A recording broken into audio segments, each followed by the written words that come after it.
Well, hello and welcome to all of our viewers here today. I'm Fiona Lang-Sharp, IBCLC Director of Communications and MC here at Gold Learning.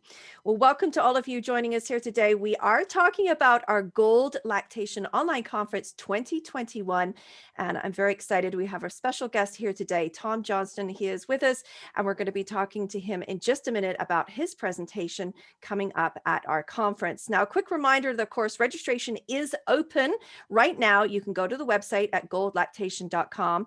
You can also find out about the different events that are coming up in and surrounding that conference as well. I do want to mention that on March 29th, we do have our opening keynote, which is free and open access. So you can register for that as well today. And make sure you do, because you'll reserve your seat. Now, if you can't make it on the 29th, of course, and for any of our live events, everything is recorded for your convenience. So you don't have to worry so much about the live dates. But of course, if you do come live, you will be joining many, many folks from around the world, and you'll be able to join in that live conversation and collaborate with them and get a real feel for connecting once again, which of course is really important. Well, without any further ado, let me introduce to you Tom Johnston. And of course, Tom has been with us here before at Gold Learning, but he is here with us today. And Tom, it's so good to have you back here. Oh, thanks for having me. I love speaking for Gold. I think of all the conferences I get to do, Gold is probably my favorite. Aw, thank you, Tom. That's awesome. I know you and I were just talking about how great it is also to speak live as well and be able to connect with folks. So that will be one of the opportunities that people will be able to do. They'll be able to come and listen to you live and engage with you in conversation. But why don't you start by sort of reintroducing a little bit about yourself, and we need to catch up. What's going on in your life, and where are you working, and what are you doing? Oh, sure. So I'm a retired U.S. Army officer. I was a nurse and a midwife and a lactation consultant in the Army for a total of 27 years. And now I'm teaching undergraduates here in Fayetteville, North Carolina, right outside the home of the famous Fort Bragg, North Carolina. And in my spare time, when I'm not busy teaching, I run a little private practice in clinical lactation where I work on especially the smaller, more fragile babies, Mm. more complicated cases. And then, of course, active in and around. I have 8 children, and they keep me pretty busy in things like the scouting and children of the American Revolution and all that fun stuff. And then in my professional life, when I'm not doing all that other stuff, you know, I love to work with the LARC board, the Lactation Accreditation Council, and our role is to accredit the Pathway 2 programs that are out there, and then, of course, to provide some sort of oversight and approval process for the smaller courses, the 45 and 90-hour courses. And so if you see that LARC logo, you know that it's an approved course that we've had something to do with. And so that keeps me pretty busy. My biggest project for right now is I'm working on trying to build some form of international team to bring up to expand the reaches of LARC, IBLC, and ILCA Mm. outside of where we currently are. We're currently, primarily a U.S. based type thing, and I'm trying to get us out into the broader world and Mm. reach more people. Yeah, You know. absolutely. Yeah, it's I feel like it's been several years that LARC, and again, that's the Lactation Education Accreditation and Approval Committee, short form LARC, but that they've been around, but it has become fairly significant for, programs and educators, university programs to sort of have this sort of stamp of approval. But it goes beyond that. It really provides the consumer, from my understanding, a way to know that it has the elements that are going to meet and exceed the standard of care within the lactation field. Is that correct, Tom? It is, yeah. One of the downsides to lactation education is that it's not a well-regulated system. Anybody could put up a sign and host a 45-hour course, Right. and there's no real detriment to doing that. So LARC provides some kind of oversight so that people know they're getting a quality course when they have a LARC approved course. Yeah. So it gives the consumer some reassurance that when they're taking this course, that they will again get the education that they need in order to meet the needs of families. hmm Yep. Yep. It's important work. That's awesome.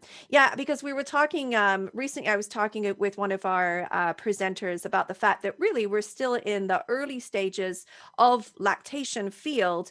And so with some, lack of regulation and so forth and so on, we're still trying to get to the point where we have those things in effect.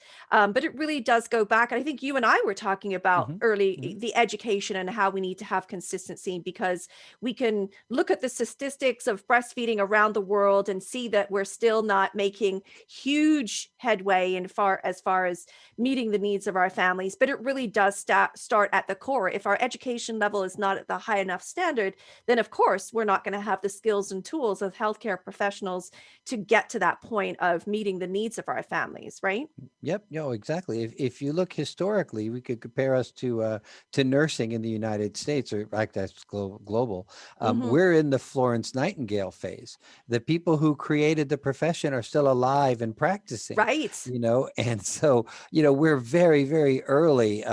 We might be moving on to the early, like Dorothea Johnson stage, by the early 30s and 40s, where we're starting to get some solid theories put down, and an understanding of what is required for education.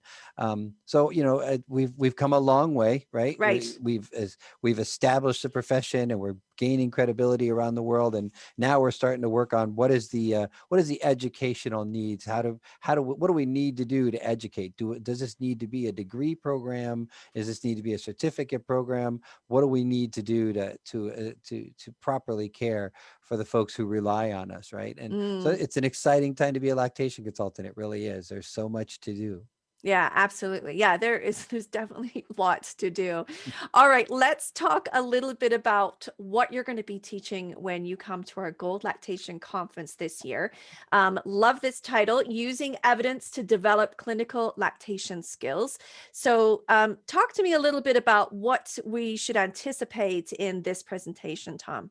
Sure. Well, this is a really exciting talk because this talk focuses on actual hands-on clinical skills that a lactation consultant can use in their everyday practice. Mm, How to assess for problems, what to do when you see these problems, and more importantly, what's the evidence behind the things that we do every day?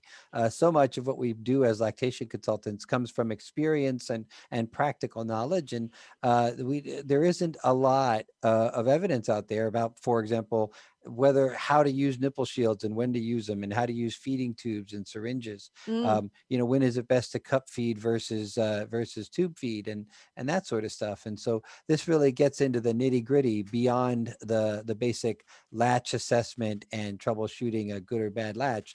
This gets a little bit deeper. What mm-hmm. what could be causing the problems, and that sort of thing. It's really exciting. I think it's difficult to teach this when you're not in person, Right. to be doing it over videos, and even it would be difficult to teach this in a conference setting too, I think. And so I think that's one of the things we need to work on in our lactation education is how do we build those clinical skills that move us beyond the health promotion, everyone should breastfeed, and you should make sure your baby breastfeeds 8 to 12 times a day, but to take it to the next step. What do we do when they don't breastfeed the way they're supposed to, right? When they're just not as competent orally, and how do we fix that? And so that's what this focuses on, and I think it's a pretty good talk. I think it's going to be fun. Yeah, absolutely. Well, I mean, it's funny you say the word fun, but I think that it gives me goosebumps when I think about just literally diving into this type of topic and sort of stripping everything away, looking at the evidence and saying, okay, how do we, look at this client and find out what exactly is going on? So using some of those really good skills to look at. This is a great refresher course, I think, for anyone and anyone that's new that's coming in. I've had a really nice look at what you're going to be presenting, but of course, you're just so knowledgeable, Tom, and I really appreciate, every time that you're here in order to share all the knowledge that you have gained through experience and education over the years as well. So thank you so much once again Thank you. for coming back and joining us here at Gold Lactation. I know that it's going to be a great day of we're going to be putting you on the spot and asking you all those deep questions in relations to evidence and when there's no evidence, what do we do? So that's fantastic. So thank you once again for joining us here today. It's been lovely having you. Great, thanks. I love talking to you, and I look forward to jumping right into this presentation when we finally get there. Awesome. Thank you so much. Well, folks, that's time to wrap things up here, but don't forget you can register for our Gold Lactation Conference right now. So you can go to goldlactation.com, nice and easy. We have our opening keynote on March 29th. So do join us for our opening keynote, which is free and open access. All the details are online, and we will look forward to seeing you online very soon. Bye-bye for now, everyone.